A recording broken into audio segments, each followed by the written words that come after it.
Famous Balor dancer Nora Fatehi जो आज किसी पहचान की मोहताज नहीं है। दिलबर दिलबर गर्ल से फेमस नोरा ने इंडस्ट्री को बैक टू बैक कई सुपरहिट गाने दिए।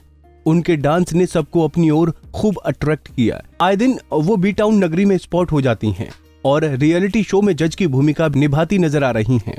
लेकिन अभी भी लोगों को नोरा की बैकग्राउंड स्टोरी के बारे में ज्यादा जानकारी नहीं है। वो कहाँ की रहने वाली थी और उनके परिवार में और कौन कौन है।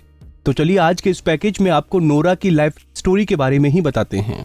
6 फरवरी 1992 में कनाडा में जन्मी नोरा फतेही का बचपन कनाडा के टोरंटो ओंटारियो में ही बीता है और उनका असली नाम नोरा कथी है।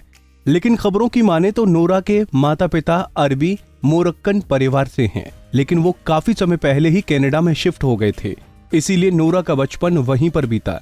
नोरा के अलावा नोरा का एक छोटा उमर फतेही भी है जो पेरेंट्स के साथ कनाडा में ही रहता है। टोरंटो स्कूल और कॉलेज में ही नोरा ने अपनी पढ़ाई पूरी की, लेकिन कॉलेज की पढ़ाई को बीच में ही छोड़ उन्होंने डांस की प्रैक्टिस करना शुरू कर दिया था। परिवार की बात करें तो कहा जाता है कि नोरा फतेही की मां मूल रूप से भारतीय हैं।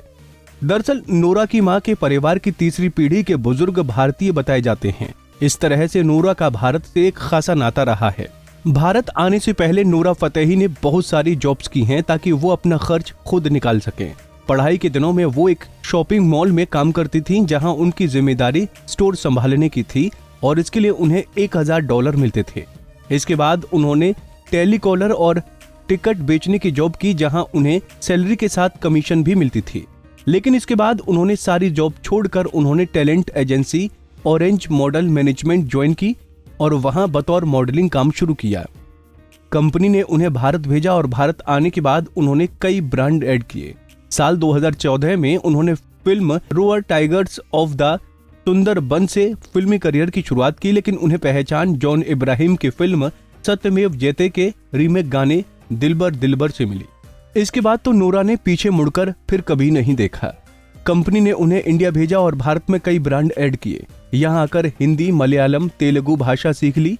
2014 में रिलीज हुई film row or tigers of the सुंदर से अपने फिल्मी करियर की शुरुआत की, लेकिन उन्हें पहचान मिली जॉन इब्राहिम की फिल्म सत्यमेव जयते के गाने दिलबर दिलबर से। नोरा फतेही ने काफी मेहनत की। अरब देशों में उनकी खास फैन फॉलोइंग है। नोरा को इंग्लिश, फ्रेंच और अरेबिक भाषा आती थी और यहाँ आकर उन्होंने हिंदी, तेलुगु, मलयालम भाषा भी सीखी। फिल्मों के साथ साथ वो कई शोज में भी नजर आईं। वो बिग बॉस के 9वें सीजन में भी नजर आई थीं, लेकिन 3 हफ्ते रहने के बाद बाहर हो गईं। उसके बाद वो रियलिटी शो झलक दिखला जा में भी नजर आईं। एक इंटरव्यू में नोरा ने बताया था कि जब वो भारत आई थीं तो उनके पास सिर्फ 5000 रुपए थे और वो जिस एजेंसी के लिए काम करती थीं वहां हर हफ्ते उन्हें 3000 रुपए मिलते थे। लेकिन इतने पैसे में डेली रूटीन मैनेज नहीं हो पाती थी, लेकिन उन्होंने स्मार्ट तरीके से सब कुछ मैनेज किया ताकि एक हफ्ते तक उनका पैसा खत्म ना हो। इन दिनों नोरा रणवीर सिंह के साथ अपने सॉन्ग गर्मी में जबरदस्त डांस कर खूब सुर्खियां बटोर रही हैं। कभी पैसों की तंगी झेलने वाली नोरा आज एक आइटम सॉन्ग और रियलिटी शो में बतौर जज लाखों करोड़ों में फीस चार्ज कर रही हैं और उनकी फैंस तो पूरी दुनिया में हैं। आपको नोरा फतेही का कौन सा गाना और डांस सबसे बेस्ट लगा, हमें बताना न भूलें। नारी से जुड़ी मोर अपडेट्स के लिए हमारे इंस्टाग्राम को फॉलो, फेसबुक को लाइक और यूट्यूब चैनल सब्सक्राइब करना ना भूलें।